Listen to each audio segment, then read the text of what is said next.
Well, the Department of Justice has warned if you attack a Tesla, they will find you. They just charged an Albuquerque man in connection with firebombing a Tesla dealership. So the DOJ means it. And while nabbing him for that attack, they were then able to link him to another crime, burning and vandalizing the state's Republican Party headquarters. That suspect is a self-described queer scientist. There is his mugshot in his bright blue or purple lipstick. According to the DOJ, he has social media postings which support a variety of left-wing causes, and he even bashes police. Now he's facing up to 40 years in prison. He's accused of torching several vehicles. I mean, look at the one in the middle of your screen. You're never going to drive that again. Vandalizing a Tesla dealership. That was in February.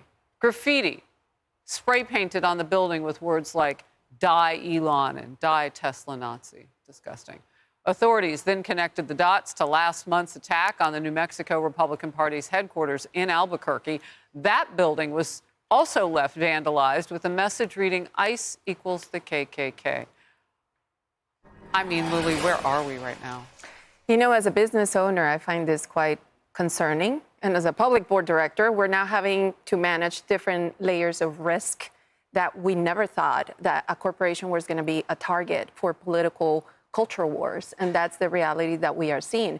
I think that puts at risk the ingenuity and the American hustle of entrepreneurship and innovation, because all of a sudden, if your politics are not right, but maybe your brain power is, you're not going to be supported. In the case of Tesla, one of the most innovative companies in the world, yet maybe even the employees themselves feel now ostracized, or they may not be able to acquire the best talent because people are truly afraid of what does it say, what does it mean because of these extremes. So I'm concerned of what this is doing to the business climate and where corporations stand in this era of culture wars.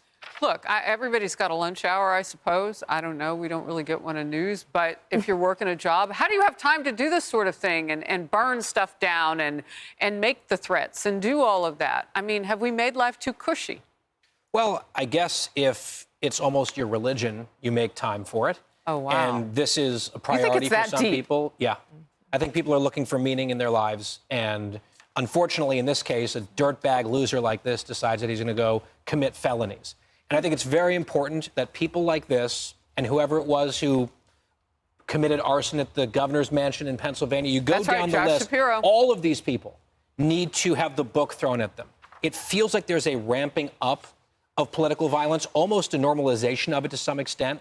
And the only way we can fight that, aside from sitting here and saying it forcefully, is for the government to come down like a ton of bricks on people who do this and put them away in prison for a very long time. Yeah. And it's called deterrence. It has to happen. Yeah, what you're talking about is putting something new into the ecosystem that we managed as a nation to cook up, where really it's mostly Republicans, but now we've got a Democrat under threat as well, and Pennsylvania Governor Josh Shapiro, too. That was a particularly very dangerous situation. Some of these others are.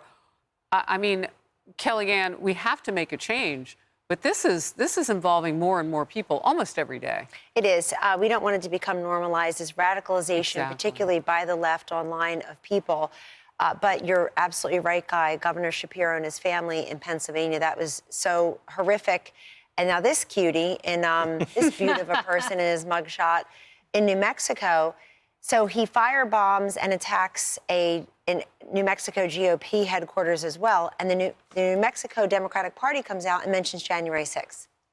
They're so obsessed with their one-note Johnny existence, instead of just saying what we all said about the idiot in Pennsylvania trying to hurt the Shapiro family, the Democratic governor, instead of just saying this is always wrong, we want to make sure people know, even if we don't support Elon Musk, it should not be an occupational hazard to serve the government at any level, that you have to face this. Tulsi Gabbard is facing it with this lunatic saying her days are numbered. Congresswoman Nancy Mace and her family, Congresswoman Nancy Mace of South Carolina, the guy who said, I want to be the person who, gets to her.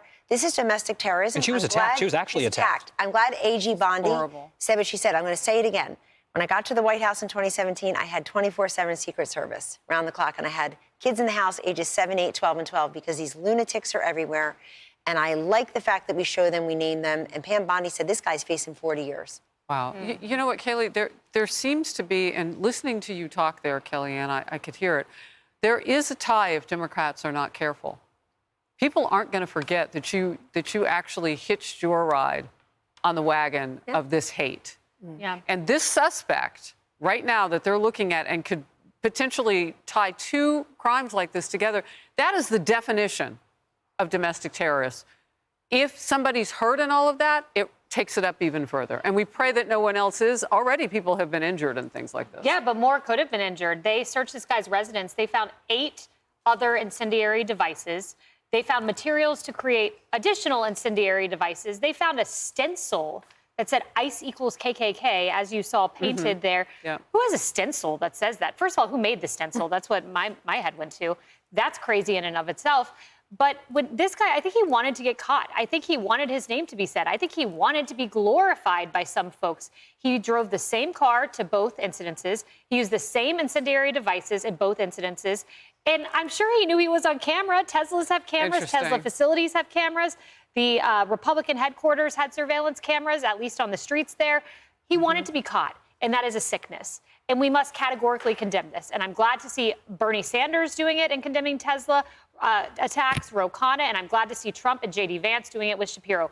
We all need to do it. Follow the examples of the 4 leaders I named. Well, that's why in these instances, you heard me on the couch in the commercial. I don't want to say his name. I'll say Rachel Morin's name. I'll say, Laken Riley's name. I'm not going to say that man. He knew he wanted attention when he put that blue lipstick on and went and did potentially what he did. You could just call him New Mexico scientists like Marilyn Dad. That's what the Democrats do. Oh. Hey, everyone. I'm Emily Campagno. Catch me and my co-hosts Harris Faulkner and Kaylee McEnany on Outnumbered every weekday at 12 p.m. Eastern, or set your DVR.